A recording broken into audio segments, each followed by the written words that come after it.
Hello everyone, स्वागत है आप सभी का एक बार फिर आपके अपने चैनल बीएचयू वाले में। तो जैसा कि आप सभी को पता है कि यूजीसी ने जून 2025 का जो एग्ज़ाम था, तो पहला एग्ज़ाम जो था फर्स्ट डे एग्ज़ाम कंप्लीट हो चुका है, यानी कि 25 जून को जो एग्ज़ाम था उसका कंप्लीट हो चुका है एग्ज़ाम। और हम आपके लिए लाए हैं शिफ्ट 1 और शिफ्ट 2 के लिए प्रैक्टिस एमसीक्यूज़ के जो भी मेमोरीज बेस्ड क्वेश्चन थे, उस पर हमने ये पूरा 10 यूनिट्स का पूरा एक अच्छा खासा आपका क्वेश्चन तैयार किया, जिससे आगे के जो बच्चे हैं और जो साथ में शिफ्ट 1 और 2 में 25 जून को एग्ज़ाम दिए हैं, वो भी अपने जो है कि क्वेश्चन को इससे जो है कि कंपाइल कर सकते हैं, कंपेरिजन कर सकते हैं कि वो सही किए हैं कि नहीं, क्योंकि बहुत डिटेल में ये एमसीक्यू सेशन होने वाला है। यहाँ पे हम बात करेंगे आपका यूनिट 1 से लेके यूनिट 10 तक, ठीक है।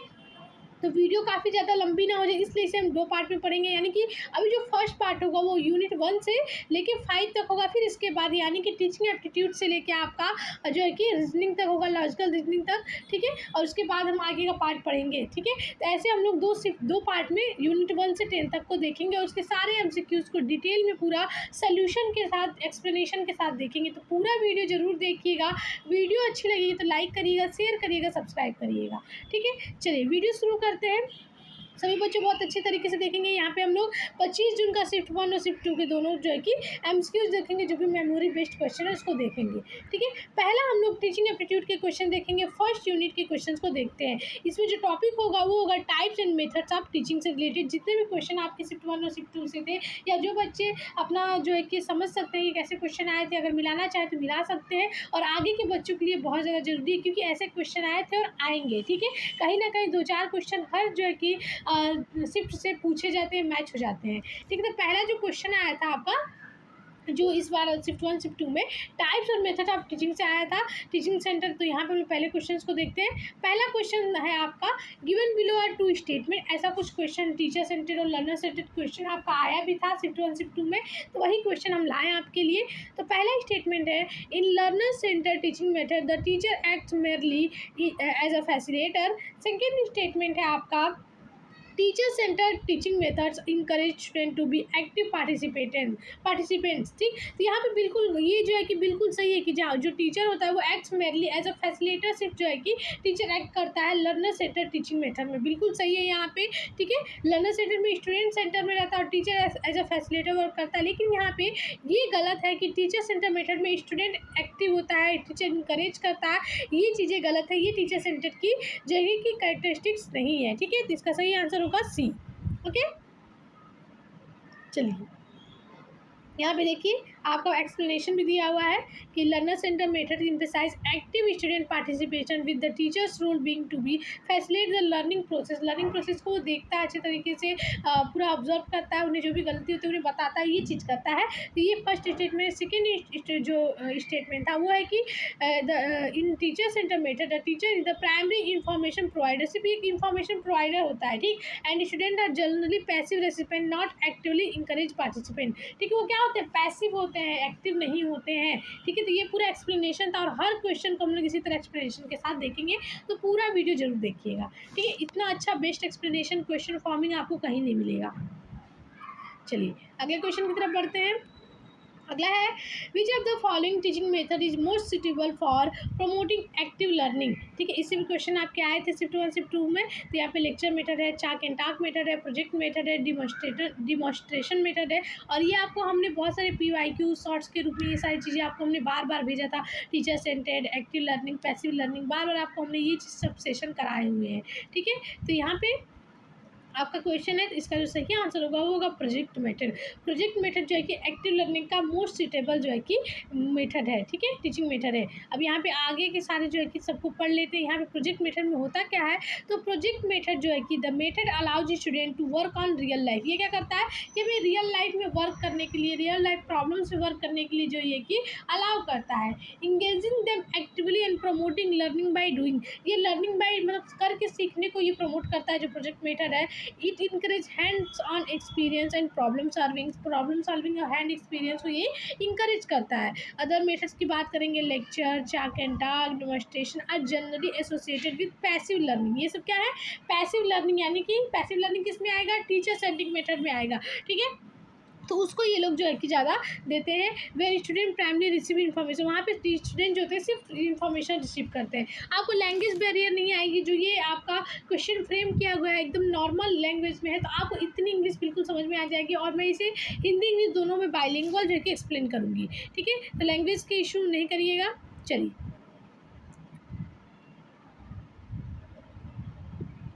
चलिए यहाँ पे मैचिंग से क्वेश्चन है, टीचिंग मेथड और मेन ऑब्जेक्टिव या कैरेक्टरिस्टिक से क्वेश्चन थे, ठीक है। ब्रेन स्टॉर्मिंग हो गया, रोल प्ले हो गया, केस स्टडी हो गया, वर्कशॉप हो गया, ये सारी चीज़ों को हमने आपको लेक्चर, PYQs, MCQs के माध्यम से बताया हुआ था, ठीक। अगर ब्रेन स्टॉर्मिंग की बात करेंगे तो ये होता है generate a maximum number of creative ideas जो है कि ब्रेन स्टॉर्मिंग के माध्यम से होता है, ठीक। उसके बाद रोल प्ले की बात करेंगे तो understand social situation and behaviour को ये जो है कि दिखाता है। केस स्टडी की बात करेंगे तो ये आपका solve real life problem through इन डेप्थ एनालिसिस, बहुत ज़्यादा डीप में हम लोग स्टडी करते हैं और रियल लाइफ प्रॉब्लम को सॉल्व करते हैं। वर्कशॉप क्या होता है? Workshop develop practical solution for a problem, ठीक है। प्रैक्टिकल सोल्यूशन देता है किसी भी प्रॉब्लम के लिए। इसका सही आंसर हो जाएगा फर्स्ट। इजी था आपका। चलिए आगे बढ़ते हैं, यहाँ पे दिया हुआ है करेक्ट आंसर। चलिए इसको भी एक्सप्लेन कर देते हैं जो भी बच्चों को दिक्कत होगी।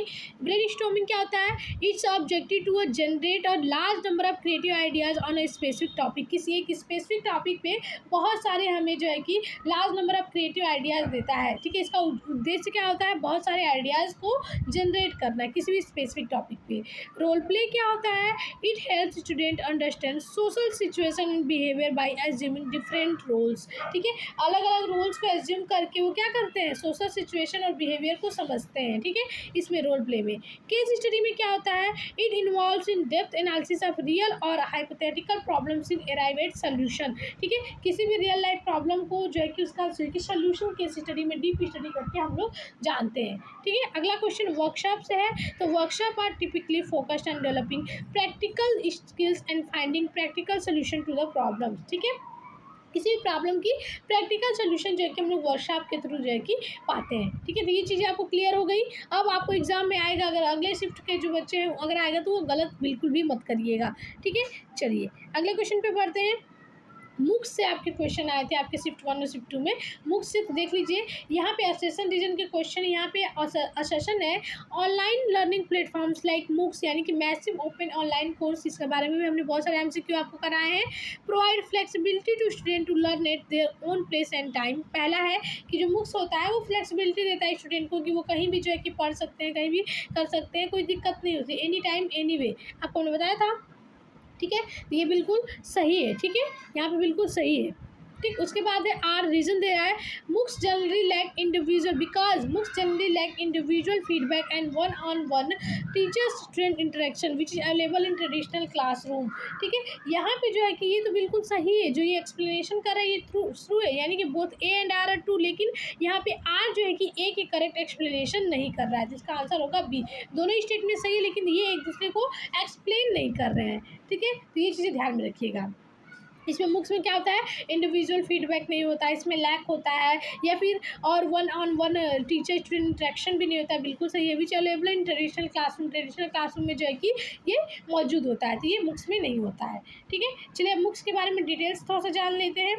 यहाँ पे है कि MOOCs are known as their flexibility learning, बिल्कुल सही है कि अपनी फ्लेक्सिबल लर्निंग के लिए है कि यहाँ पे हम लोग कहीं भी इसको कहीं भी बहुत कन्वीनियंस है स्टूडेंट देयर अलाउंग लर्नर्स की, कहीं भी हम लोग इसको पढ़ सकते हैं, कर सकते हैं, ठीक है। तो बिल्कुल सही है, ठीक। यहाँ पे है कि due to their large scale, मतलब बहुत बड़ा इसका स्केल है, MOOCs often lack personalise feedback, personalise यानी कि इंडिविजुअल फीडबैक नहीं होता है, डायरेक्ट टीचर्स स्टूडेंट इंटरेक्शन नहीं होता, क्योंकि बहुत ज़्यादा बड़े पैमाने पर इसको ओपन किया गया है, ठीक है। तो यहाँ पे ये चीज़ें सही है, ठीक है। तो ये चीज़ें यहाँ पे आपने देख ली। चलिए अगला एंड्रागॉजी, पेंड्रागॉजी भी हमने, पेडागॉजी भी आपको बताया था, इसमें हमने आपको जो कि शॉर्ट में बहुत अच्छे तरीके से एक्सप्लेन किया था। देखिए ये क्वेश्चन आया भी है आपका। तो andragogy primary relate to which of the following, मैंने ये आपको बहुत अच्छे तरीके से बताया था कि एंड्रागॉजी क्या है, पेडागॉजी क्या है, तो किससे रिलेटेड है? Teaching children, teaching adolescent, teaching adult, teaching children with special needs. तो आपको हमने बताया था किससे रिलेटेड है? टीचिंग एडल्ट, ठीक है। एंड्रागॉजी आपका टीचिंग एडल्ट से रिलेटेड है। एंड्रागॉजी पेडागॉजी आपको हमने बताया था। अभी भी जो बच्चे नहीं देखे हैं BHU वाले चैनल पे जाइए, वहाँ पे शॉर्ट्स में बहुत सारी टॉपिक्स पड़े हुए हैं, UGC net lecture video, PYQs, तो आप वहाँ पे प्लेलिस्ट में शॉर्ट वीडियो में जाके बिल्कुल अभी भी वीडियो देख लीजिए, ठीक है।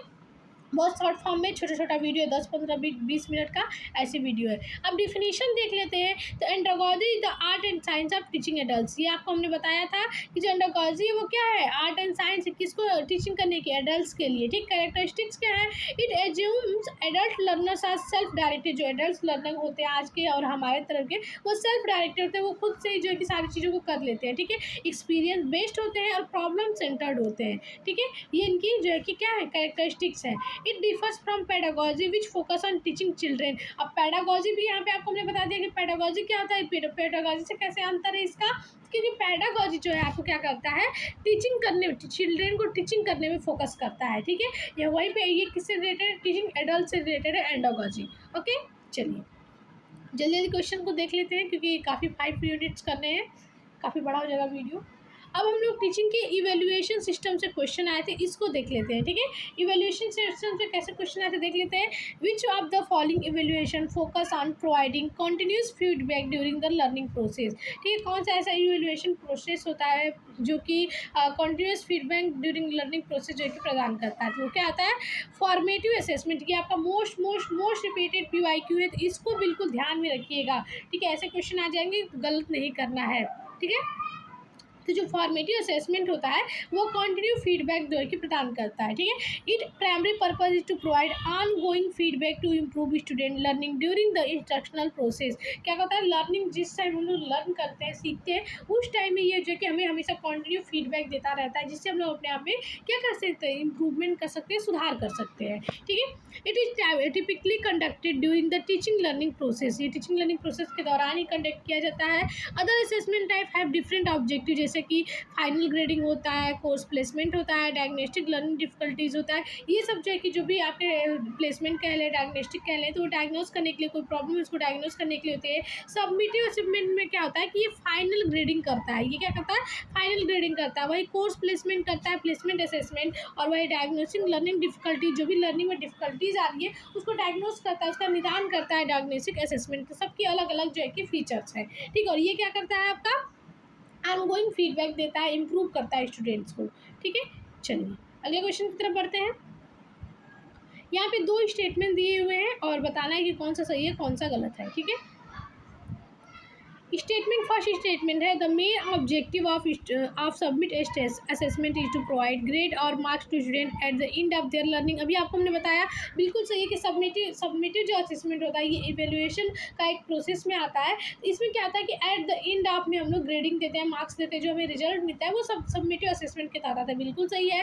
Diagnostic assessment helps in identify the underlying causes of student learning difficulties. आपको हमने बताया कि जो भी लर्निंग डिफिकल्टीज होती है उसको आइडेंटिफाई करता है, उसके प्रॉब्लम का सोल्यूशन देता है, उसे डायग्नोस करता है डायग्नोस्टिक असेसमेंट। तो ये भी बिल्कुल सही है। तो दोनों स्टेटमेंट क्या हो गए, ट्रू हो गए।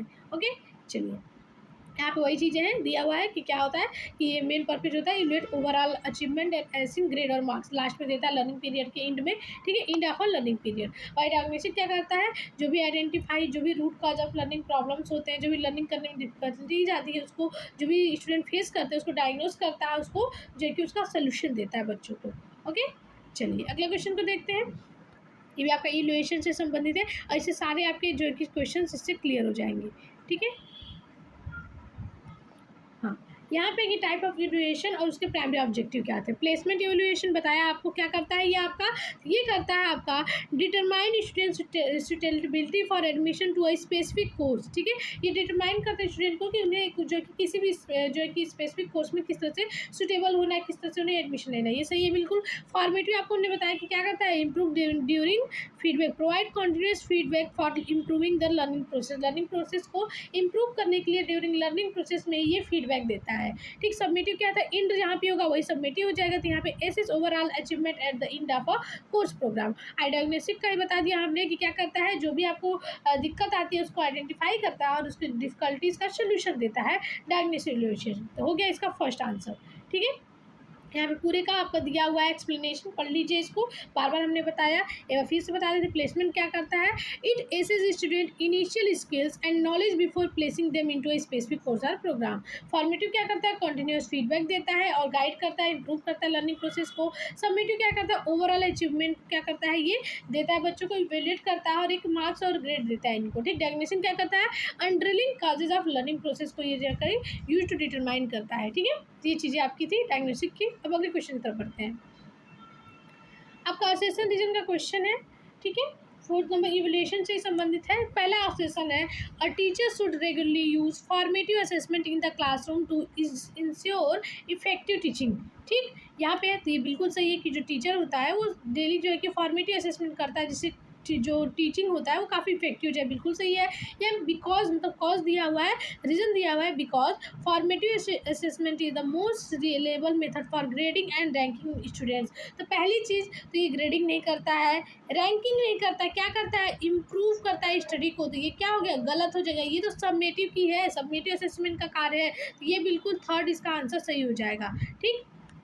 चलिए यहाँ पे देखिए एक्सप्लेनेशन भी है कि crucial for improving teaching learning process, ठीक। फीडबैक देता है टीचर स्टूडेंट दोनों को, फीडबैक टू बोथ, याद रखिएगा फॉर्मेटिव में दोनों को होता है, ongoing feedback to both teacher student. वहीं पे फॉल्स जो रीज़न है वो फॉल्स है, क्यों, क्योंकि ये क्या होता है, सबमेटिव असेसमेंट में होता है, नॉट फॉर्मेटिव, ये चीज़ें ध्यान में रखिएगा, ठीक है।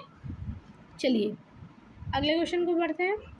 अगला है, which of the following characteristic is not associated with the good evaluation tool. जो अच्छा एक मूल्यांकन का टूल होता है वो इसमें से कौन सा एक नहीं है, तो रियलिबिलिटी होनी चाहिए, बिल्कुल से वैलिडिटी होना चाहिए, ऑब्जेक्टिव होना चाहिए, बायसनेस नहीं होना चाहिए, किसी भी इवेल्युएशन में बायसनेस नहीं होना चाहिए, अगर बायसनेस आ गई तो वो सही इवेल्युएशन नहीं है। तो यहाँ पे biasness, a good evaluation should be fair and biased demises, यानी कि बायस नहीं होना चाहिए, फेयर होना चाहिए, और एक्यूरेसी और इम्पार्शलिटी होना चाहिए, पार्शलिटी भी नहीं होना चाहिए, रियलिबिलिटी होनी चाहिए, यानी कि result of the evaluation should be consist no matter how many times it conducted, बिल्कुल सही है कि रिलायबल होना चाहिए, वैलिड होना चाहिए और ऑब्जेक्टिव होना चाहिए, ठीक है।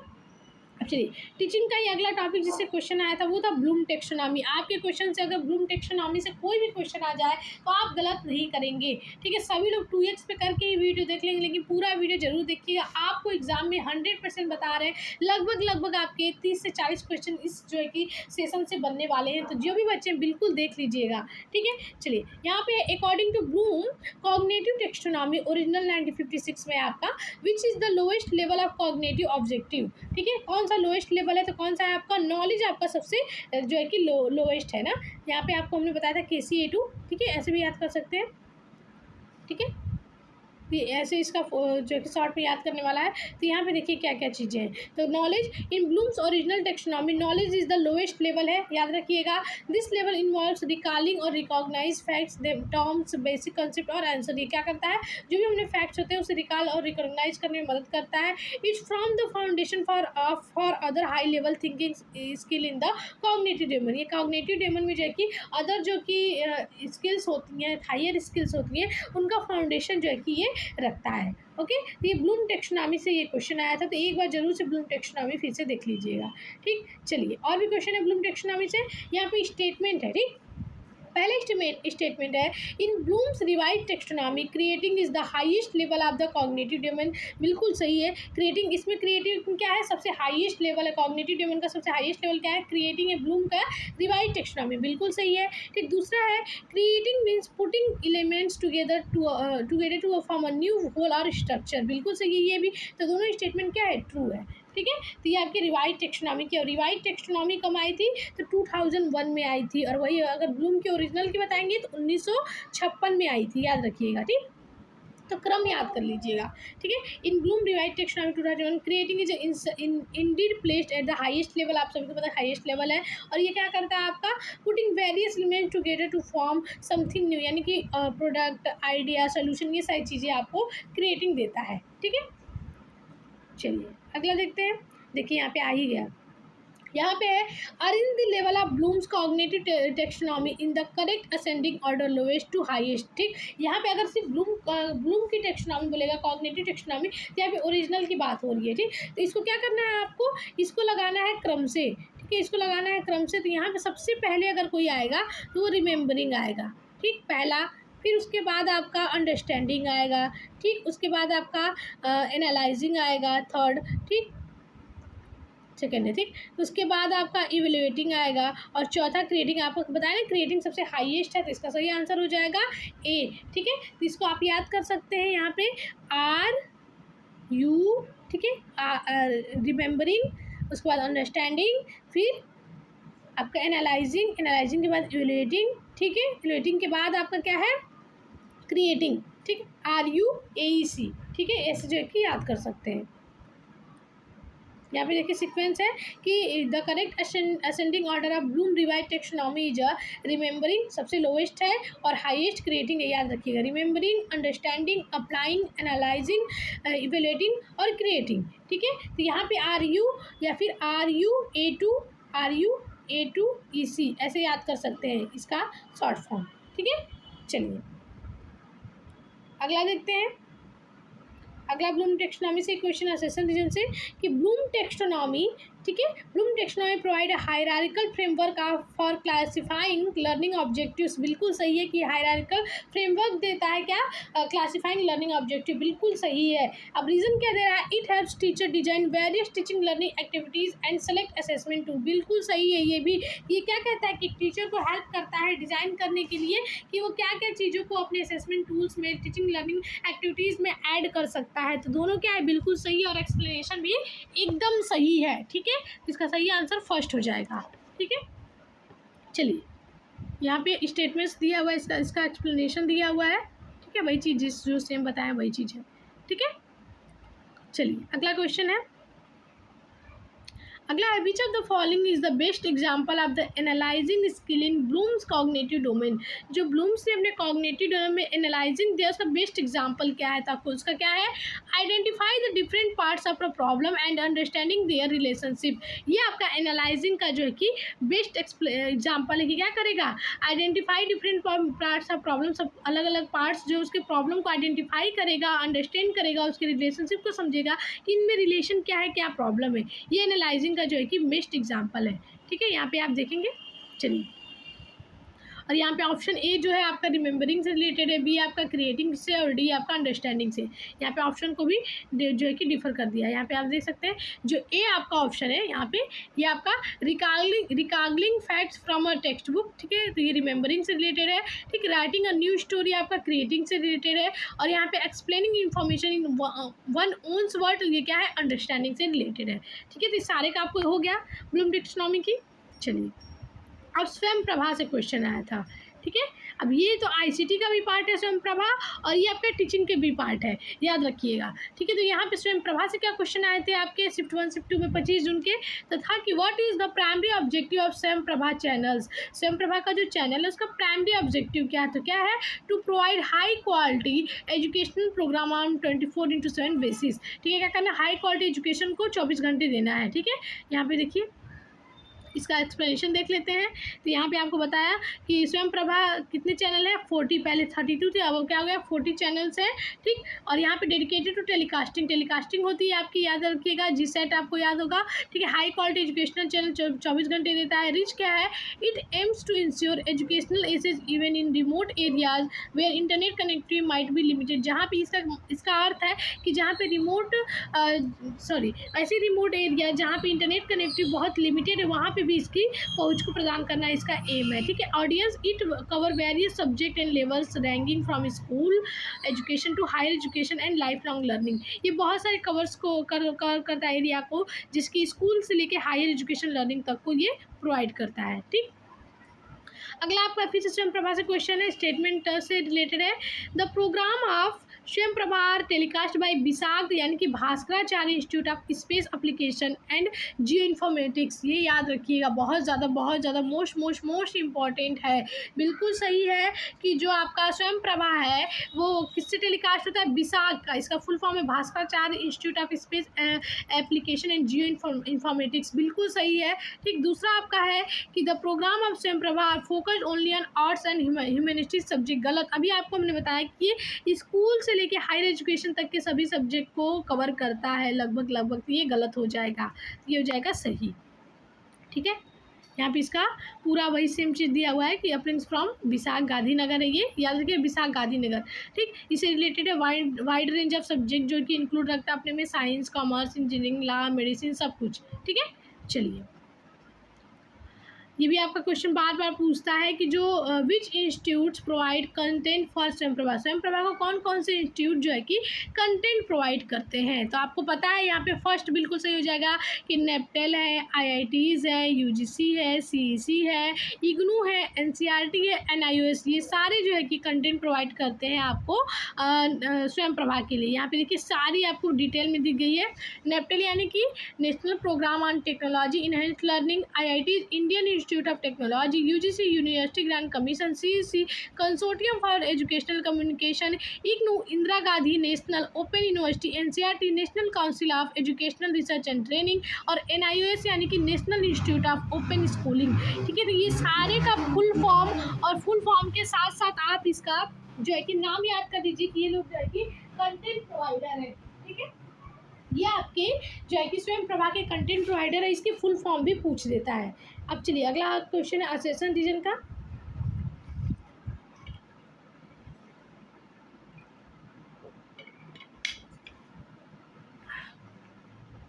जो अगला क्वेश्चन है, Swayamprabha channels programs are primarily beneficial for learners in remote areas who have limited internet connectivity। बिल्कुल सही, अभी हमने देखा तो बिल्कुल सही है। ठीक, उसके बाद है because Swayamprabha telecast programs through DTH यानी कि direct to home television which do not require internet. बिल्कुल सही है। ठीक है, स्वयंप्रभा के जो चैनल्स हैं उसके लिए इंटरनेट की ज़रूरत नहीं होती है। ठीक है, ये बिल्कुल सही है, दोनों स्टेटमेंट शुरू है, उसका एक्सप्लेनेशन भी सही कर रहा है।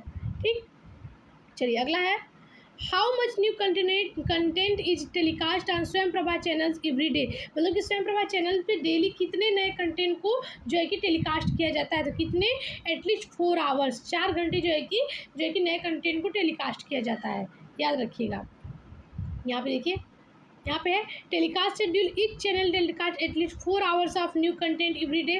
हर चैनल हर दिन जो है कि 4 घंटे नए कंटेंट को टेलीकास्ट करती है। और रिपीटेशन क्या होती है, कब रिपीट करती है, तो this 4 hours of new content is repeated 5 more times in day allowing learners to choose a convenient time slot. यानी कि जो 4 घंटे के नए कंटेंट होते हैं, जो 4 घंटे ये नए कंटेंट प्रोवाइड करती है, इसको दिन में 5 बार रिपीट करती है। ये क्वेश्चन आ चुका है, कितनी बार रिपीट करती है, तो 5 बार, जिससे जैसे भी लर्नर्स को टाइम मिले वो इसको कर सके। तो हमने अभी तक जो है कि टीचिंग के क्वेश्चंस पूरे देख लिए। ठीक है, अभी तक हमने टीचिंग से जो शिफ्ट 1 शिफ्ट 2 में जिस टॉपिक से रिलेटेड क्वेश्चन आए थे उसके MCQs देख लिए। आपको बहुत ज़्यादा ये जो है कि फ़ायदेमंद होने वाला है। अब हम लोग रिसर्च के क्वेश्चंस को देखते हैं। ठीक है, चलिए रिसर्च के क्वेश्चन को देखते हैं रिसर्च में कैसे क्वेश्चंस आए हुए थे। ठीक है, अब लोग रिसर्च को क्वेश्चन देखते हैं जो आपका यूनिट 2 है। ठीक है, चलिए पहला क्वेश्चन है आपका, यहाँ पे हम लोग रिसर्च के टाइप और कैरेक्टरिस्टिक्स से क्वेश्चंस आए थे, तो इसके क्वेश्चंस को देखते हैं। ठीक, विच of the following research type focus on exploring and describing the characteristic of a population और फिनोमिना विदाउट मैनिपुलेटिंग वेरिएबल्स। ठीक है, यहाँ पे experimental research, historical research, descriptive research और एक्शन रिसर्च। तो क्या होगा, ये जो है किसका टाइप है, डिस्क्रिप्टिव रिसर्च का टाइपिंग है, जो क्या करता है, फोकस करता है एक्सप्लोर करने में, डिस्क्राइब करने में, और क्या करता है, describe the characteristics of a population या फिनोमिना, किसी घटना को डिस्क्राइब करने में, एक्सप्लोर करने में, और बिना मैनिपुलेट के, विदाउट मैनिपुलेटिंग वेरिएबल्स को बिना मैनिपुलेट की डिस्क्राइब करता है पॉपुलेशन को और उसके कैरेक्टरिस्टिक को बताता है, एक्सप्लोर करता है। तो ये आपका डिस्क्रिप्टिव रिसर्च में होता है। ये किसका जो है कि टाइप है, डिस्क्रिप्टिव रिसर्च का टाइप है। ठीक है, यहाँ पे दिया हुआ है कि ये क्या करता है, इसके क्वेश्चन कैसे होते हैं, जैसे what, where, when, how, rather than, why, ये जैसे इसके क्वेश्चन इस तरह से होते हैं। ठीक है, क्या करता है, वेरिएबल्स को नॉट मैनिपुलेटेड करता है, याद रखिएगा। इन descriptive research it mainly observe and reports का, सिर्फ ऑब्जर्व करता है, रिपोर्ट कर देता है किसी भी वेरिएबल्स को। ओके, चलिए अगला क्वेश्चन देखते हैं रिसर्च से। ये भी आपका स्टेटमेंट से रिलेटेड था क्वेश्चन, टाइप से रिलेटेड है। तो पहला स्टेटमेंट है आपका, fundamental research is conducted to solve an immediate practical problem. ठीक है, तो गलत है। फंडामेंटल रिसर्च जिसे प्योर रिसर्च भी बोलते हैं, ठीक है, तो ये आपका कंडक्ट सॉल्व इमीडिएट जो है कि इमीडिएट को नहीं करता, ये गलत है, ये अप्लाइड करता है। ठीक है, ये अप्लाइड करता है। Applied research aim to contribute to the existing body of knowledge without immediate practical application. ये भी अप्लाइड का नहीं है, ये फंडामेंटल का, यानी कि दोनों को एक दूसरे को कर दिया था। यहाँ पे ये जो है कि गलत हो जाएगा, इसका सही आंसर बी है। ठीक है, दोनों गलत स्टेटमेंट है। ठीक है, यहाँ पे इमीडिएट अप्लाइड देता है और ये attribute to existing body of knowledge without immediate practical application, ये फंडामेंटल करता है। ठीक है, चलिए यहाँ पे आप देख सकते हैं कि यहाँ पे applied research conduct to solve an immediate practical problem, why fundamental और basic research is for knowledge expansion. बिल्कुल सही है। यहाँ पे देखिए, fundamental research aim to contribute to the existing body of knowledge without immediate practical application, where applied research focus on practical solution. ठीक है, आपको दोनों को अलग अलग कर दिया था। ठीक है, इन दिस स्टेटमेंट क्या कर दिया था, स्वैप कर दिया था। अब यहाँ पे हम लोग सारे रिसर्च के टाइप और उसके प्राइमरी कैरेक्टरिस्टिक्स को देख लेते हैं कि क्या इसके प्राइमरी कैरेक्टरिस्टिक्स हैं। ठीक है, चलिए यहाँ पे आपका रिसर्च है, एक्सपेरिमेंटल रिसर्च, हिस्टोरिकल रिसर्च, उसके बाद क्वालिटेटिव रिसर्च, एक्शन रिसर्च। तो एक्सपेरिमेंटल रिसर्च में क्या होता है, ये क्या करता है, manipulating an independent variable to observe its effect on a dependent variable. ये क्या करता है, एक इंडिपेंडेंट वेरिएबल को मैनिपुलेट करता है, किस लिए, ऑब्जर्व करने के लिए कि इसका डिपेंडेंट वेरिएबल इफेक्ट क्या होता है। ठीक है, तो ये एक्सपेरिमेंटल रिसर्च में आता है। दूसरा आपका हिस्टोरिकल रिसर्च में आता है, investigation past event systematically to draw conclusion. क्या करता है, जो भी पास्ट में घटनाएं होती हैं उनको बहुत अच्छे तरीके से सिस्टम मतलब कि पूरे एक ऑर्डर में इवेंट को पढ़ता है और एक कंक्लूजन को लाता है हिस्टोरिकल रिसर्च में, जैसे हम इतिहास करते हैं। क्वालिटेटिव रिसर्च में क्या होता है, ये करता है explore a problem to develop theory और अ न्यू अंडरस्टैंडिंग। ये किसी भी प्रॉब्लम को एक्सप्लोर करता है ताकि एक न्यू अंडरस्टैंडिंग ला सके और एक नई थ्योरी को ये डेवलप कर सके। ठीक है, अब एक्शन रिसर्च में क्या होता है, एक्शन रिसर्च आपका करता है solving immediate local problem through a cycle process. ठीक है, ये इमीडिएट प्रॉब्लम को सॉल्व करता है, तो ये आपका एक्शन रिसर्च हो गया। ठीक है, चलिए यहाँ पे इसका आंसर हो जाएगा फर्स्ट। वही चीज़ को एक्सप्लेन किया है, वही चीज़ सेम चीज़ यहाँ पे दिया हुआ है। ठीक है, यहाँ पे डीप अंडरस्टैंडिंग होती है क्वालिटेटिव रिसर्च में, सिस्टमेटिक इन्वेस्टिगेशन होती है पास्ट इवेंट की हिस्टोरिकल रिसर्च में, यहाँ पे मैनिपुलेशन ऑफ वेरिएबल्स होता है एक्सपेरिमेंटल रिसर्च में, और एक्शन रिसर्च में क्या आता है, solving immediate problems in a local context. ठीक है, चलिए अगले क्वेश्चन की तरफ बढ़ते हैं। ये आपका असेसन रीजन से क्वेश्चन है आपका पहला असेसन है, research is always a systematic and objective process. बिल्कुल सही है। ठीक है, रिसर्च हमेशा क्या होता है, एक सिस्टमैटिक प्रोसेस है, आप सभी को पता है, ऑब्जेक्टिव प्रोसेस है, बिल्कुल सही है। Because random errors can be eliminated completely in any research study. बिल्कुल गलत है कि कम्प्लीटली रिसर्च में कोई भी जो है कि जो भी एरर्स है पूरी तरह से एलिमिनेट नहीं कर सकते हैं हम लोग, तो ये जो है कि गलत है, तो इसमें सही आंसर हो जाएगा सी। ठीक है, यहाँ पे while systematic errors can be minimized or eliminated, random errors are inherent to measurement and cannot be completely eliminated, only reduced। ठीक है, ये चीज़ होता है, तो इसलिए ये फॉल्स है। पांचवी देखते हैं, यहाँ पे है कि which of the following is not a characteristics of good research. Good research का ये कैरेक्टरिस्टिक क्या नहीं है, ये सब्जेक्टिव नहीं होना चाहिए। क्या नहीं होना चाहिए, सब्जेक्टिव नहीं होना चाहिए, रेप्लिकेबिलिटी होनी चाहिए, जनरलाइजेशन होना चाहिए, इसमें एम्पिरिकल एविडेंस होना चाहिए, ये सारी चीज़ें होनी चाहिए, सब्जेक्टिव नहीं होना चाहिए। ठीक है, यहाँ पे देखिए एक्सप्लेनेशन भी दिया हुआ है नीचे, देखते हैं इसको कि सब्जेक्टिव मतलब good research aim for objectivity not subjectivity. इसका एम्स क्या होता है किसी भी गुड रिसर्च का, ऑब्जेक्टिव होना चाहिए, सब्जेक्टिव नहीं होना चाहिए।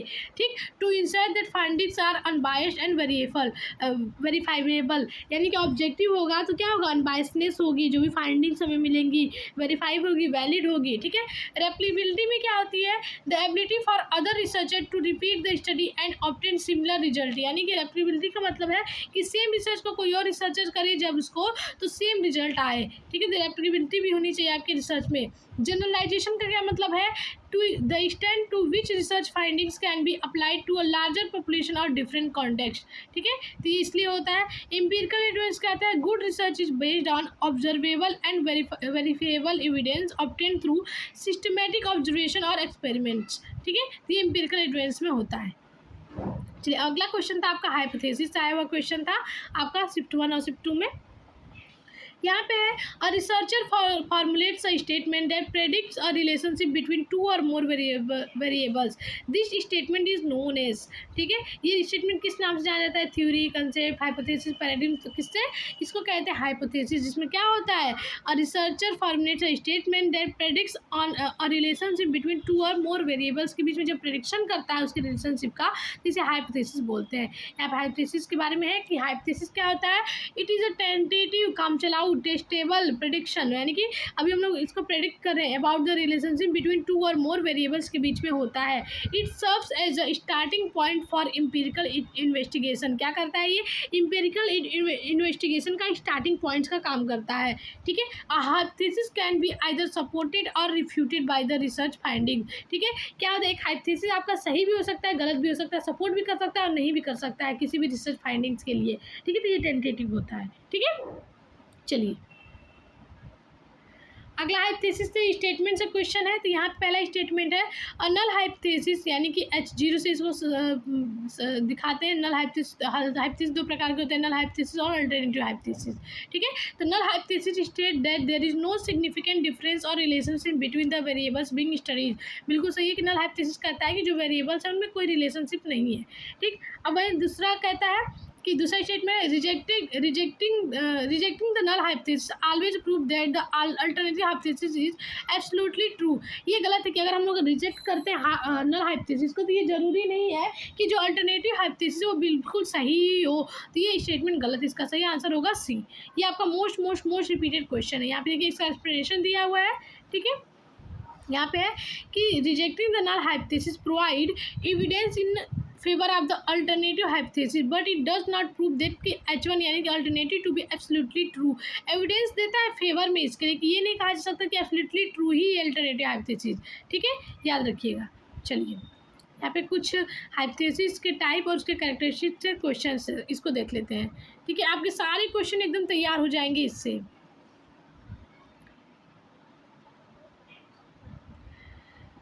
यहाँ पे है आपका नल हाइपोथेसिस। नल हाइपोथेसिस आपका होगा स्टेट नो रिलेशनशिप और डिफरेंस बिटवीन वेरिएबल्स, यानी कि नल हाइपोथेसिस बताएगा कि जो भी वेरिएबल्स हैं उनमें कोई भी डिफरेंस नहीं है, कोई भी रिलेशनशिप नहीं है, ठीक।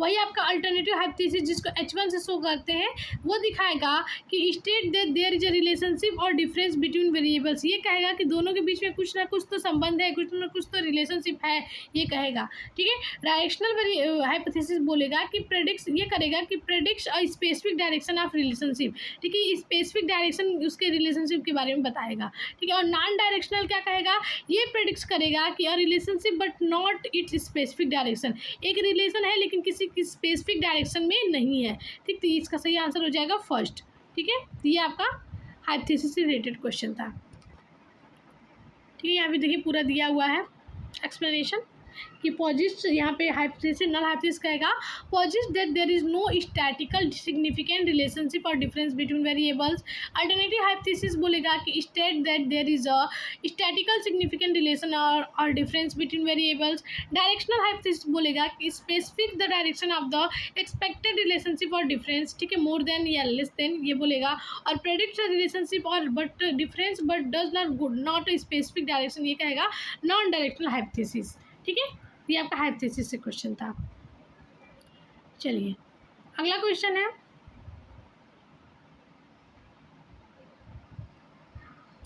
अगला क्वेश्चन है a well formulated hypothesis must be assertion जैसे क्वेश्चन है, ठीक है। तो असेसन है आपका well formulated hypothesis must be testable through empirical observation, बिल्कुल सही है आपका, ठीक। यहाँ पे दूसरा है untestable hypothesis can not contribute to scientific knowledge, ठीक है। तो बिल्कुल सही है कि जो अनटेस्टेबल, जिसे टेस्ट नहीं किया गया हाइपोथेसिस को, वो बिल्कुल कंट्रीब्यूट नहीं करेगा साइंटिफिक नॉलेज में। तो इसका सही आंसर हो जाएगा फर्स्ट, यानी कि दोनों सही है और एक्सप्लेनेशन भी सही है, ठीक है। यहाँ पे देखिए एक्सप्लेनेशन है इसको देख सकते हैं आप। चलिए अगले क्वेश्चन की तरफ बढ़ते हैं, जल्दी थोड़ा सा करते हैं। विच of the following is a characteristic of good hypothesis, कौन सा गुड हाइपोथेसिस का कैरेक्टरिस्टिक है? तो क्या होना चाहिए? It can be tested empirically, ठीक है, यानी कि एक्सपीरियंस करके इसको टेस्ट करना चाहिए। एम्पीरियस यानी कि good hypothesis must be formulated in a such way that it can be tested and verified or falsified through observable data and experiments, ठीक है। यहाँ पे ऑब्जर्व करेंगे डाटा, एक्सपेरिमेंट करेंगे, तब बताएंगे कि टेस्टेड वेरीफाइड है या फाल्सिफाइड है, ठीक है। यहाँ पे देखिए और क्या क्या है, तो यहाँ पे क्लियरिटी एंड स्पेसिफिसिटी होनी चाहिए, कंसिस्टेंसी होनी चाहिए और सिंप्लिसिटी होनी चाहिए किसी भी जो है कि रिसर्च में, ठीक है। अब चलिए यहाँ पे चलते हैं अगला। Measures of central tendency and depression से क्वेश्चन आए थे आपके, ठीक है। मेजर ऑफ सेंट्रल टेंडेंसी और डिस्प्रेशन से काफ़ी क्वेश्चन आते हैं, इस बार भी आए थे। तो क्वेश्चन है, in a data set where there are extreme outlier values which measure of central tendency would be most appropriate to present the typical value, ठीक है। Mean, median, mode, standard division, तो क्या हो जाएगा? मीडियन हो जाएगा इसका सही आंसर, ठीक है। यहाँ पे देखिए पूरा एक्सप्लेनेशन दिया हुआ है कि मीडियन यानी कि the median is the middle value in a sorted data set. It is less affected by extreme outlier values यानी कि either very high or very low compared to the mean. The mean is heavily influenced by outliers which can distort the representation of the typical value in skewed distribution, ठीक है। चलिए इससे question काफ़ी दो तीन सालों से काफ़ी पूछे जाने लगे हैं। यहाँ पे स्टेटमेंट है, पहला स्टेटमेंट है the sum of deviation of all values from the arithmetic mean is always zero, बिल्कुल सही है। Mode is always unique for a given data set, ये आपका गलत है, इसका सही आंसर हो जाएगा सी, ठीक है। चलिए यहाँ पे आपका एक्सप्लेनेशन दिया हुआ है, देख लीजिए इसको कि data set can have multiple modes होता है, ठीक है। यहाँ पे देखिए बायो मॉडल होता है, मल्टी मॉडल होता है और no modal at all of if no values repeats, ठीक है। तो ये आपका सही है, यहाँ पे जो स्टेटमेंट सेकंड था वो गलत दिया हुआ था, ठीक है। अब यहाँ पे major of central tendency and depression से आपके पूरे यहाँ पे पूरा क्लियर हो जाएगा आपका जो भी कंसेप्ट है। तो यहाँ पे देखिए आपका मैचिंग से रिलेटेड क्वेश्चन है, देख लेते हैं। यहाँ पे मेजर है और उसके पर्पस क्या होते हैं ये देखना है। तो मीन, मीडियन, मोड और स्टैंडर्ड डिविएशन है। मीन का मतलब क्या है? तो the average of all values sensitive to outliers, ये आपको मीन कहलाता है। मीडियन आपका the middle value in a sorted data set resistant to outlier, ये मीडियन हो गया। मोड आपका हो गया the most frequently occurring value in a data set, उसे मोड बोलते हैं। और ये स्टैंडर्ड डिविएशन हो गया, यानी कि measure of the average distance of values from the mean, इसे बोलेंगे स्टैंडर्ड डिविएशन, इसका सही आंसर हो जाएगा फर्स्ट, ओके। चलिए यहाँ पे वही सेम चीज़ दिया हुआ है, मीन मतलब arithmetic average of a data set and is sensitive to extreme values, यहाँ पे पूरा चीज़ दिया हुआ है, देख लीजिए, ठीक है। चलिए अगला फिर आपका असर्शन रीजन से क्वेश्चन है। असर्शन है आपका standard deviation is a more informative measure of dispersion than range, बिल्कुल सही है। स्टैंडर्ड रीजन दिया, standard deviation consider the deviation of everyday point for the from the mean, where is range only consider the highest and lowest values, बिल्कुल सही है। तो दोनों सही है, एक्सप्लेनेशन भी सही है, यानी कि फर्स्ट इसका सही आंसर, ठीक है। यहाँ पे आपका दिया हुआ है पूरा एक्सप्लेनेशन, इसको पढ़ लीजिएगा क्योंकि काफ़ी लंबा हो जाएगा वीडियो इस तरह से, ठीक है। आप इसको स्क्रीनशॉट करके पढ़ लीजिएगा, जहाँ जरूरत होगी हम एक्सप्लेन कर देंगे। अगला क्वेश्चन, which of the following statement about variance is correct, variance के बारे में कौन सा स्टेटमेंट करेक्ट है?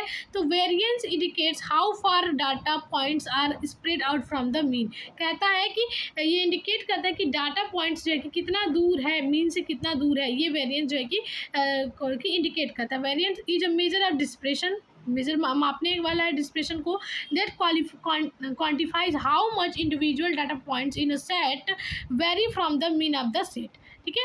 In it is the average of the square difference from the mean, variance is the sequence of the standard deviation not the square root, ठीक है। तो ये सारी आपका चीज़ें थी। चलिए अब अगला सैम्पलिंग मेथड से क्वेश्चन आया था रिसर्च से, उसको देख लेते हैं, ठीक है। आपके शिफ्ट 1 शिफ्ट 2 में इससे आया था क्वेश्चन, और ये बहुत ज़्यादा जरूरी है और इससे बहुत सारे क्वेश्चन पूछा जाता है। तो पहला क्वेश्चन है, A researcher divides the population into distinct subgroups based on certain characteristics and then randomly selects sample from each subgroups. This sampling method is called इस sampling method को क्या कहते हैं, इसको बोलते हैं स्ट्रैटिफाइड सैम्पलिंग मेथड। इसमें क्या क्या रहता है, कुछ सब ग्रुप में बांट दिया जाता है पॉपुलेशन को, ठीक है। सर्टन उनके कुछ कैरेक्टरिस्टिक्स होते हैं, उसके अकॉर्डिंग उन्हें कुछ ग्रुप में बांट दिया जाता है कुछ सैंपल्स को, इसे बोलते हैं स्ट्रैटिफाइड सैम्पलिंग, ठीक है। याद रखिएगा स्ट्रैटिफाइड, ये आपको हमने SSC बताया था, ये सिर्फ SSC, ठीक है। ये किसके मेथड है, नॉन प्रोबेबिलिटी के, ठीक है, अरे प्रोबेबिलिटी सैम्पलिंग के, ठीक है। तो यहाँ पे stratified random sampling, it is the method the population is first divided into homogeneous सब ग्रुप्स यानी कि strata based on relevant characteristic यानी कि एज, जेंडर, इनकम के आधार पे इन्हें जो है कि अलग अलग ग्रुप में बांट दिया जाता है, और then sample random sampling is drawn from each stratum, ठीक है। फिर उसके अंदर क्या कहता है, सैम्पल रैंडम सैम्पलिंग अपनाया जाता है, ठीक है। यहाँ पे क्या होता है, this ensure representation from all important subgroups within the population, ठीक है। ये जो है कि इंश्योर करता है कि जो रिप्रेजेंटेशन है ऑल इम्पोर्टेंट सब ग्रुप्स में होगा, ठीक है। चलिए अगला है स्टेटमेंट है सैम्पलिंग से। पहला है इन probability sampling every element in the population has a non zero chance of being selected for the sample. बिल्कुल सही है कि प्रोबेबिलिटी सैम्पलिंग में क्या होता है कि एवरी जो एलिमेंट होते हैं तो किसी ना किसी का होता है कि वो उनका नॉन जीरो चांस है कि वो सेलेक्ट होए, ठीक है। तो यहाँ पे चीज़ें हैं। फिर है non probability sampling methods allows for the generalisation of finding to the larger population with statical confidence. ये आपका गलत हो जाएगा, ये गलत है, तो इसका आंसर हो जाएगा सी, ठीक है। यहाँ पे देखिए पूरा एक्सप्लेनेशन दिया हुआ है प्रोबेबिलिटी और नॉन प्रोबेबिलिटी के बारे में। चलिए आगे बढ़ते हैं।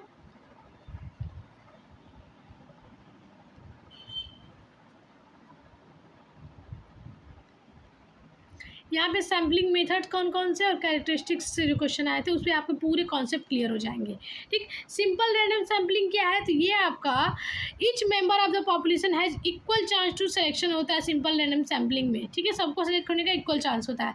सिस्टमैटिक में होता है every 9th element is selected from a list after a random start, यानी कि हर मतलब कि या तो फर्स्ट या फिर एवरी थर्ड या फिर ऐसे एक जो है कि रैंकिंग दे देता है कि इतने इतने नंबर पे लोग जो है कि सेलेक्ट होंगे, जो भी आपकी सैम्पलिंग जैसे सिस्टमैटिक सैम्पलिंग बोलते हैं, ठीक। उसके बाद आपका है कन्वेंसिंग सैम्पलिंग। क्या होता है कि selecting participant based on their easy accessibility, वो हमें इजीली मिल गया इसलिए उस पार्टिसिपेंट को चूज कर लेते हैं, हम लोग उस सैंपल को चूज कर लेते हैं, उसे कन्वीनियंस सैम्पलिंग बोलते हैं। इसको हमने आपको बहुत बार बताया है। और कोटा सैम्पलिंग क्या होता है, तो ये होता है non probability method where researchers select participant until a quota is met, ठीक है।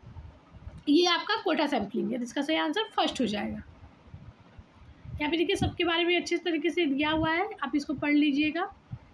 चलिए अगला सेशन रीजन का क्वेश्चन है सैम्पलिंग से। यहाँ पे है sampling error can not be completely eliminated in any research studies. बिल्कुल सही है कि पूरी तरह से हम लोग इसको क्या कर रहे हैं, जो भी एरर आते हैं पूरी तरह से एलिमिनेट नहीं कर सकते, because sampling error occurs due to the use of a sample instead of the entire population, ठीक है। इसमें एरर इसलिए आता है क्योंकि हम लोग इंटायर पॉपुलेशन की जगह एक सैम्पल को यूज करते हैं रिसर्च के लिए, ठीक है। तो ये आपका सही हो जाएगा, दोनों एक्सप्लेनेशन भी सही है। यहाँ पे देखिए पूरा दिया हुआ है एक्सप्लेनेशन, स्क्रीनशॉट ले लिया करिए आप लोग, इसको पढ़ लीजिएगा अच्छे से, ठीक है। चलिए यहाँ पे है which of the following is a key advantage of using probability sampling methods, ठीक है। तो they are always less time consuming than non probability methods, गलत हो जाएगा।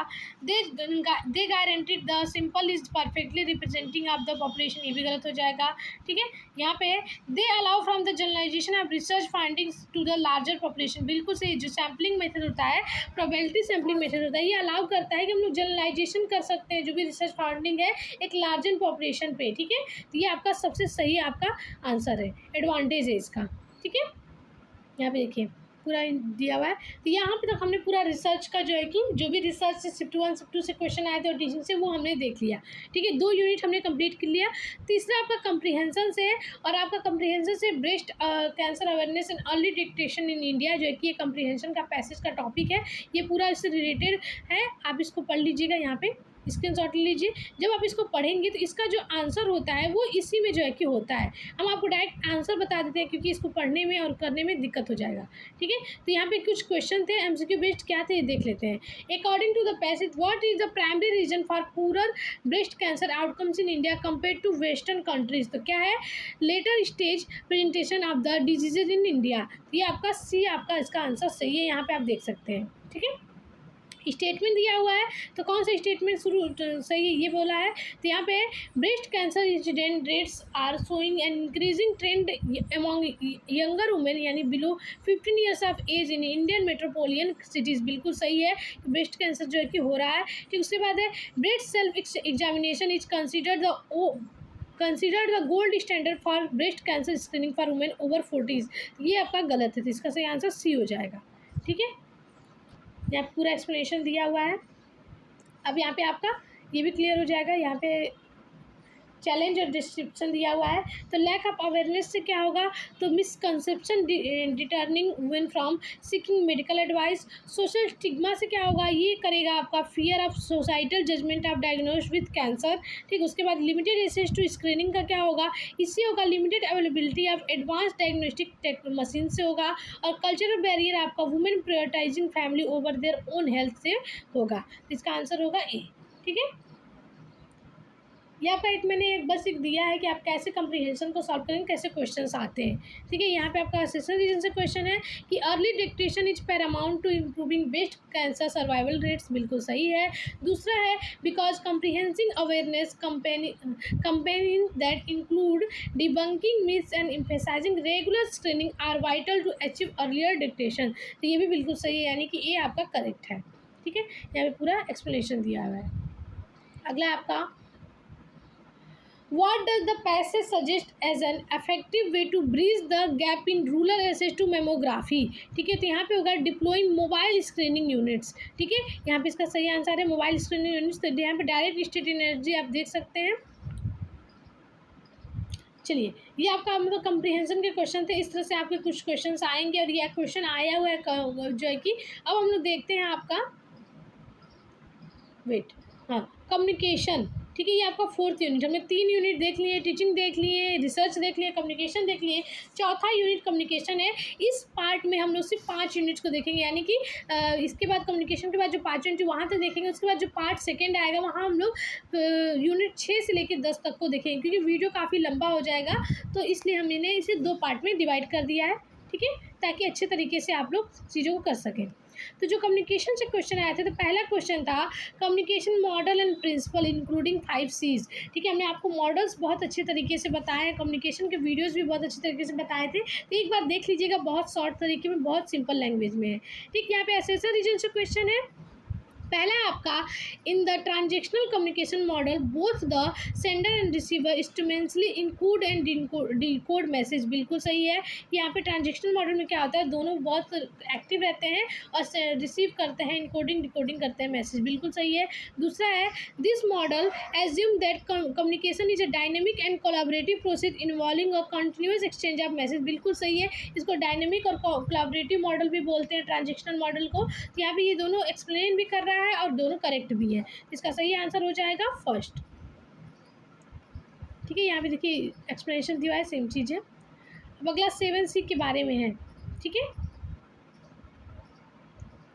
कि which of the following are characteristics of effective writing communication part of the 7Cs, यानी कि part of 7Cs में कौन कौन से हैं। तो पहला आपका हो जाएगा कंसिडरेशन, ये आपका 7Cs में है आपका, ठीक। उसके बाद आपका हो जाएगा कंसिस्टेंस भी आपका 7C में है, और उसके बाद हो जाएगा कर्टिसी, ये आपका 7C का पार्ट है, यानी कि इसका आंसर हो जाएगा बी।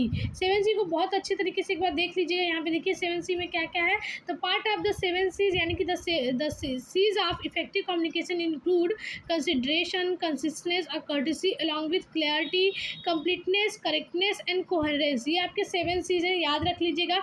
अभी भी अगर आपने याद नहीं किया है तो 7Cs को याद कर लीजिए, स्क्रीनशॉट ले लीजिए, ठीक है। चलिए, और यहाँ पे अनडिजायरेबल ट्रेट्स क्या है, तो एम्बिग्यूटी यानी कि अस्पष्टता, और कम्प्लेक्सिटी या क्या है, बैरियर है, ठीक है। इफेक्टिव कम्युनिकेशन के क्या है, बैरियर्स हैं। जो हम लोग बातचीत करते हैं कम्युनिकेशन में जो बैरियर्स आते हैं वो यही है, ठीक है।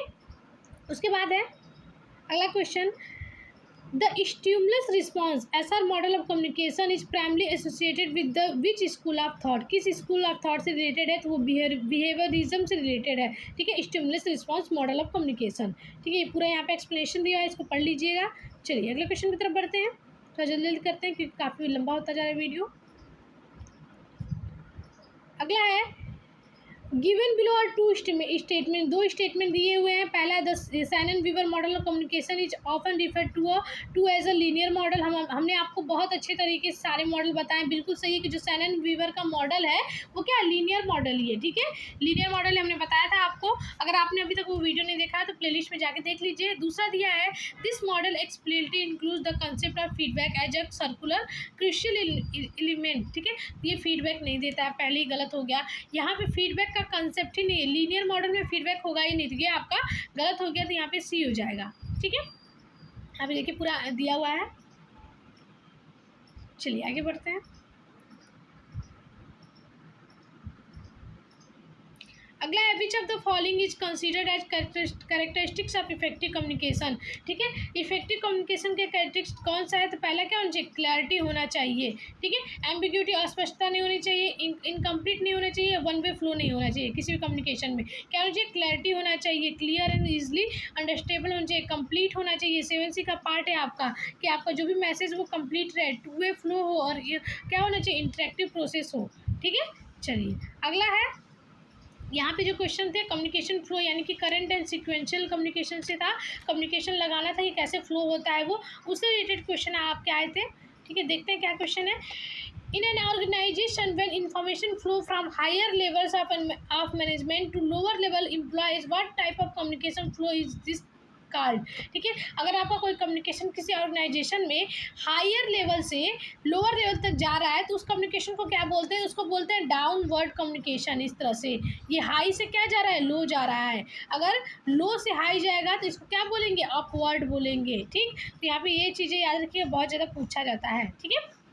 चलिए स्टेटमेंट से क्वेश्चन है आपका कि sequential communication involve a message flow from one person to another in a predetermined order, ठीक है। बिल्कुल सही है कि प्रीडिटरमाइंड ऑर्डर की तरह वो मैसेज जाता है, जो भी सिक्वेंशियल कम्युनिकेशन होता है कि एक जो है कि हमारा पहले से डिटरमाइंड होता है कि आगे यहाँ से मैसेज जाएगा एक मैनेजर, फिर मैनेजर से मेन ऐसे एक लोअर जो है कि अपर तक मैसेज पहुँचाएगा, पहले से डिटरमाइंड होता है, ठीक। यहाँ पे sequential communication always a one way process and never involves feedback, गलत है, वन वे नहीं होता है ये, और ये फीडबैक भी रखता है, ठीक है। तो सी इसका सही हो जाएगा। ये आपका एक्सप्लेनेशन है। अब हम लोग देख लेते हैं कम्युनिकेशन फ्लो कौन कौन से होता है और मेन ऑब्जेक्टिव क्या होता है इसका, ठीक है। पहला आपका अपवर्ड कम्युनिकेशन की बात कर लेते हैं। तो यहाँ पे अपवर्ड कम्युनिकेशन की अगर बात करेंगे, अपवर्ड कम्युनिकेशन की बात करेंगे तो ये आपका provide feedback, suggestion and grievance to management, ये देता है अपवर्ड फीडबैक, ठीक। हॉरिजेंटल कम्युनिकेशन क्या करता है, ये करता है coordinate and share information between different departments, ये आपका हॉरिजेंटल का है। डाउनवर्ड क्या करता है, डाउनवर्ड आपका करता है convey instruction, policies and decision to employees, ये आपका डाउनवर्ड है, ठीक। मतलब हायर से, मतलब कि जब एक मैनेजर किसी छोटे एम्प्लॉय को देगा तो वो डाउनवर्ड हो जाएगा, ठीक। डायगोनल कम्युनिकेशन क्या आता है, किसी भी जो कि प्रॉब्लम को डायग्नोस करता है। तो communication between individual at different levels and departments, ये आपका डी हो जाएगा। डायगोनल से डायगोनल है, ठीक है, डायग्नोस नहीं डायगोनल है, ठीक है। तो ये आपका फोर्थ हो जाएगा, इसका सही आंसर हो जाएगा फर्स्ट। ये आपका सबका एक्सप्लेनेशन दिया हुआ है, आप पढ़ लीजिएगा। चलिए असिस्टेंट रीजनल क्वेश्चन देखते हैं। असिस्टेंट रीजन में असिस्टेंट है sequential communication is crucial in task based process where the output of one task become the input for the next, ये बिल्कुल सही है, सीक्वेंशियल कम्युनिकेशन में होता है। Because sequential communication helps prevent misunderstandings and delays as each step is clearly defined, बिल्कुल सही है। इसमें क्या होता है, जो मिसअंडरस्टैंडिंग होती है उसको कम करता है, और जो भी चीज़ें होती है उसमें डिले कम होता है, क्लियर होता है, डिफाइंड होता है, ठीक है। तो ये फर्स्ट इसका सही आंसर है, ठीक है। यहाँ पे पूरा दिया हुआ है। चलिए अगला है in the context of sequential communication which of the following is a common challenge. क्या कॉमन चैलेंज आती है? तो difficulty in assessing the understanding of the message due to lack of immediate feedback. ठीक है, इसमें क्या दिक्कत आती है? ये आती है कि इमीडिएट फीडबैक नहीं आता, इसलिए थोड़ा सा जो है कि असेस करने में, अंडरस्टैंड करने में मैसेज को दिक्कत आती है। ठीक है, ये आपका एक डिसएडवांटेज है इसका, एक तरह से कह रहे हैं, यह कॉमन चैलेंज है। बाकी सारी चीज़ें इसका इंफॉर्मेशन स्प्रेडिंग टू क्विकली हो जाता है, बिल्कुल से कि जल्दी से इंफॉर्मेशन आ जाता है। ठीक है, message passing through multiple individual without lodging it original meaning. इसका ओरिजिनल मीनिंग लूज किए बिना ही सबके तरह से, सबके एक एक लोग से जो होकर गुजरता है। ठीक, communication channels getting block due to information overload. और क्या होता है, वो इन्फॉर्मेशन ओवरलेड हो जाता है तो कम्युनिकेशन चैनल क्या होता है, ब्लॉक्ड हो जाता है। ठीक है, तो ये आपके चीज़ें हो गई। चलिए यहाँ पे ऑप्शन को भी कर दिया है कि जो ए है आपका वो क्या है, ग्रेपवाइन कम्युनिकेशन का, तो इनफॉर्मल कम्युनिकेशन था, जो कि एक फॉर्मल मैसेज इनफॉर्मल तरीके से फैल जाता है, आपको हमने बताया था। तो जो है कि उसको भी डिस्क्राइब किया हुआ है। चलिए अगला आपका मैथमेटिकल से है, क्वेश्चन है मैथमेटिकल रीजनिंग एंड एप्टीट्यूड से। ये जो आपका यूनिट 5 है। ठीक है, तो ये हमारा लास्ट यूनिट आज हम लोग इसमें देखेंगे, और अगला जो होगा, जो हम लोग अगला पार्ट लाएंगे वो लॉजिकल रीजनिंग से हायर एजुकेशन तक होगा। ठीक, तो यहाँ पे जो क्वेश्चन आए थे वो नंबर एंड लेटर सीरीज से क्वेश्चन आए थे। ठीक है, तो यहाँ पे पहला क्वेश्चन था कि व्हाट विल बी नेक्स्ट। तो यहाँ पे देखिए पूरा सोल्यूशन के साथ हमने दिया हुआ है, इसको आप देख लीजिए किस तरह से ये पैटर्न यूज़ हुआ है।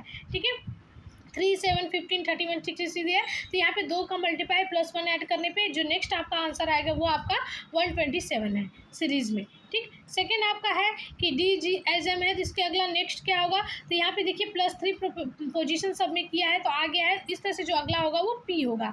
M में 3 करेंगे पोजीशन, MNOP, तो यहाँ पे P आ जाएगा। ठीक है, तो यहाँ पे ऐसे था, ऐसे क्वेश्चन आ सकते हैं, ध्यान रखिएगा। फिर है विच नंबर इज़ रॉन्ग। इस सीरीज़ में क्या रॉन्ग है? तो यहाँ पे देखिए 13 = 1, 23 = 8। ठीक है, 33 = यहाँ पे क्या है, the number in the series are mean to be perfect cubes हैं। ठीक है, ये क्या है, क्यूब्स हैं, यहाँ पे देख सकते हैं। तो यहाँ पे सब क्यूब है, लेकिन यहाँ पे जो रॉन्ग आंसर है वो आपका डी हो जाएगा। ठीक है, वेट, हाँ चलिए यहाँ पे स्टेटमेंट दिया हुआ है। तो पहला स्टेटमेंट है, question on finding the wrong term in a number series are often based on a specific mathematical operation patterns like addition, subtraction, multiplication, division और powers। बिल्कुल सही है, कि जो फाइंडिंग्स होता है उसमें कुछ ना कुछ ऐड करना होता है, घटाना होता है, जोड़ना होता है, बिल्कुल सही है। In a letter series the pattern can only based on the position place values of letter but not on repetition of opposite pairs. ये गलत है। ठीक है, अपोजिट पेयर्स भी होते हैं, रिपीटिशन भी होता है, तो इसका सी हो जाएगा। चलिए यहाँ पे आपका देखिए कि नेक्स्ट टर्म क्या होगा। तो यहाँ पे C3, F6, I9, L12, तो O15 नंबर सेम दे दिया है कि क्या पोजीशन है नंबर की, उसी से आपको रिलेट करना है, तो ये इसका आंसर हो जाएगा।